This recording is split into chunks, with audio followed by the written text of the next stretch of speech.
have you guys ever wanted to make a paper crane before? Ever since I've learned how to make these, I've made like hundreds of them.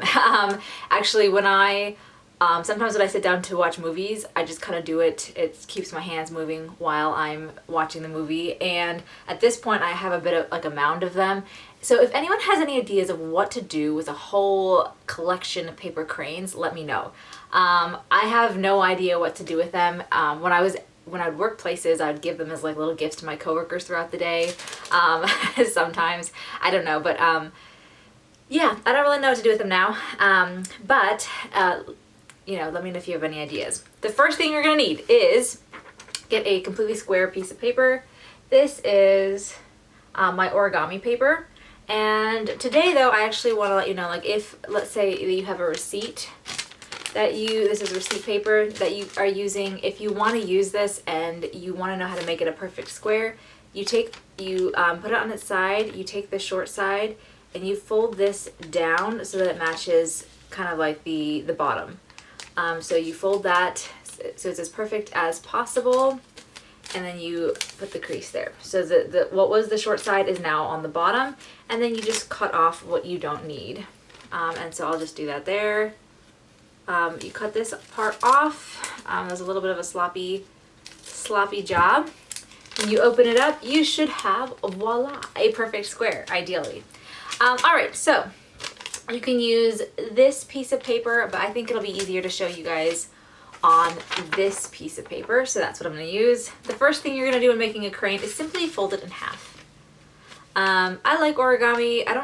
One of the things let's do with origami things while we're folding this in half, we'll just chat, is I really like to put them in scrapbooks, or I used to when I did a lot of scrapbooking through middle school and high school.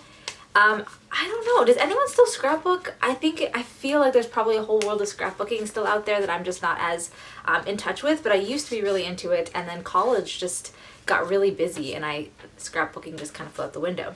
All right, so you folded it in half. You folded the paper down. Now you open it back up, turn it to the side, and you're gonna fold it in half again, so that at the end you're gonna hopefully have a cross going through your paper. So you're gonna fold it down again. Currently I feel like the trend is not as much scrapbooking, but is more bullet journaling, and I'm fully on that train. I think bullet journaling is incredible. I know there's a lot of great bullet journalers out there. I'm kind of new to the game, but I'm really excited to try that more because I think that's super life-giving. And bullet journals are just not quite as big and clunky as scrapbooks were. So anyways, there's that. So now we have this cross going on.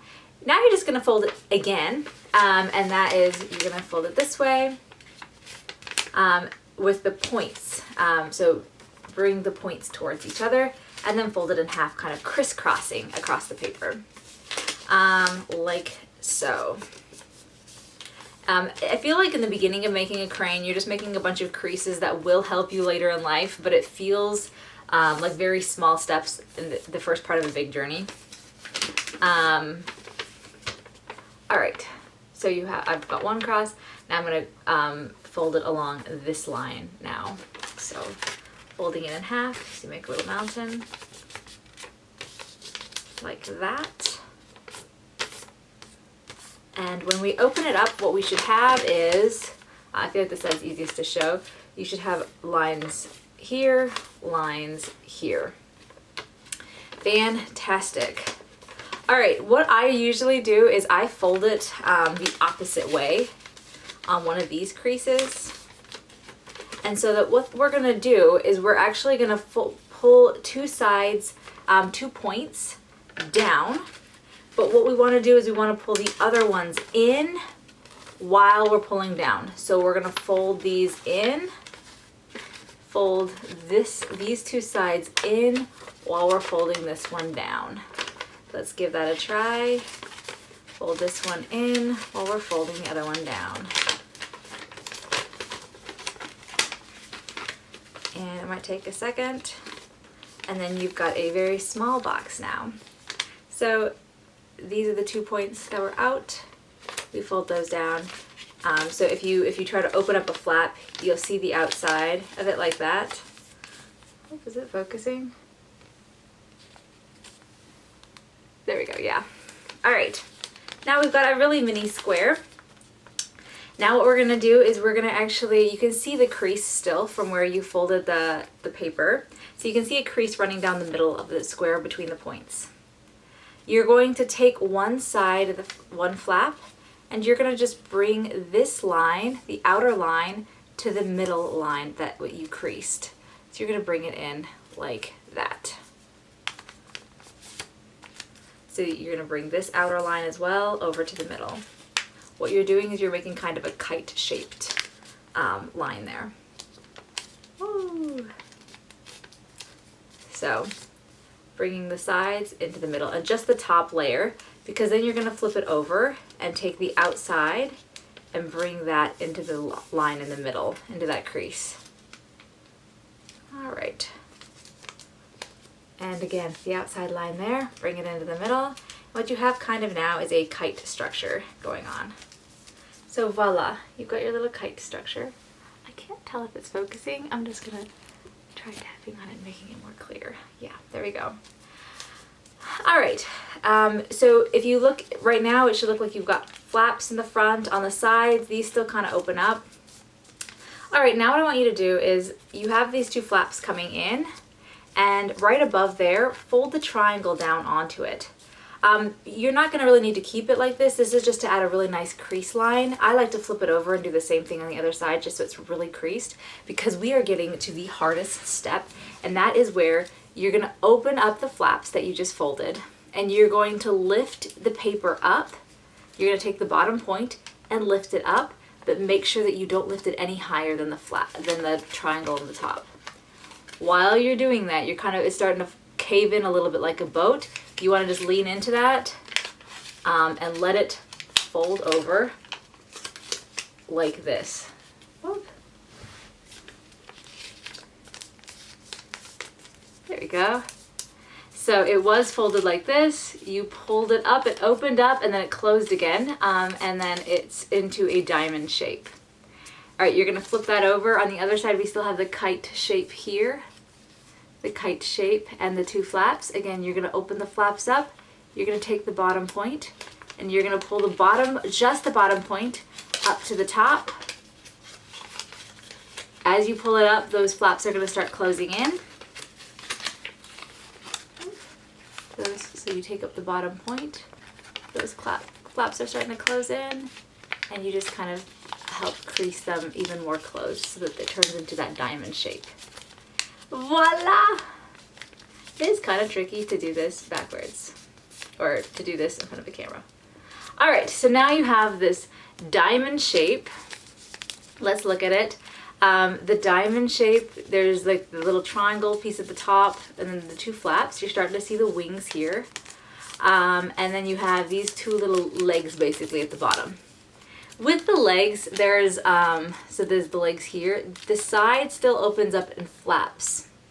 So what I want you to do is take one of these flaps, like the front level, and actually fold this line into the middle line. So you take this and you're gonna fold it like that. Fold it in. You're gonna do that on both sides. Take the outside, the top layer, the outside line, and bring it into the middle. There we go. All right, now we flip it over and we do the exact same thing, where we're taking the outside line and bringing it to the middle. Outside line, bring it to the middle, and crease. Outside line, bring it to the middle. And we're gonna do it on the other side just like we did. Outside line to the middle, and crease the outside. Now we have a very similar shape to what we had before. We've got the wings on the top, just how we used to, how we've always had it. But we have these very much more skinny legs now down here. And this is perfect because one of these is the tail and one of these is the head. So you take, this is where it's gonna get a little tricky. There's the flaps still that we had. You're gonna actually try to take the leg and push it up through the slit. So you're gonna bend it. You're gonna bend it like this, up.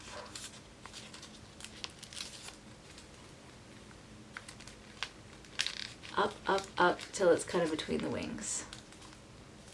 And you're gonna do it on the other side. You're gonna take this leg, open up the flap, push it up, and now we have very much looking like a paper crane. All right, this side's gonna be my head, so I'm going to make sure that it's flat on this side, it's lifting up, and we're gonna turn it into a head shape. So we're gonna bend this part so it's a nice little head for my bird. And we're gonna take this part, make sure it's nice and folded, and we're gonna pull it out a little bit for the tail. Now we have very much a paper crane. You just have to take the two wings, pull the wings down, and voila, you have your crane. Some people like to fold the wings. I like to curl them on my fingers like that.